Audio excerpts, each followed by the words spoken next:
Yes ఈ యుద్ధ విమానమే America అమ్ముల పొదిలోనే నెంబర్ 1గా ఫీల్ అవుతూ ఉంటారు. దీన్ని టచ్ చేయాలంటే పైనుంచి దిగి రావాలి అనుకుంటారు. ఈ విమానం ఎవరికి ఎదురెళ్ళినా వాళ్ళకే రిస్క్, దీనికి ఎవరైనా ఎదురొచ్చినా వాళ్ళకే రిస్క్ అన్నట్టుగా సింపుల్గా చెప్పాలంటే దీన్ని నాశనం చేయాలంటే శత్రువుల దగ్గర కూడా ఈ యుద్ధ విమానమే ఉండాలి.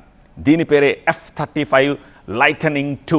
ఈ అత్యాధునిక స్టెల్త్ యుద్ధ విమానం అమెరికాతో పాటు నేటో దేశాల దగ్గర మాత్రమే ఉన్నాయి. కానీ ఈరోజు ఈ యుద్ధ విమానానికి ఘోర అవమానం జరిగింది.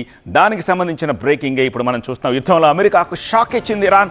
అత్యాధునిక స్టెల్త్ ఫైటర్ జెట్ F-35 పై ఇరాన్ దాడి చేసింది. ఇరాన్ దాడిలో పూర్తిగా దెబ్బతింది ఒక F-35 యుద్ధ విమానం. ఇరాన్ గగనతలంలోకి ప్రవేశించిన సమయంలో F-35 పై ఫైరింగ్ చేసింది ఇరాన్ వాయుసేన. కువైత్లో దాన్ని అత్యవసరంగా ల్యాండ్ చేశారు. F-35 పై దాడి వీడియోను కూడా విడుదల చేసింది ఇరాన్.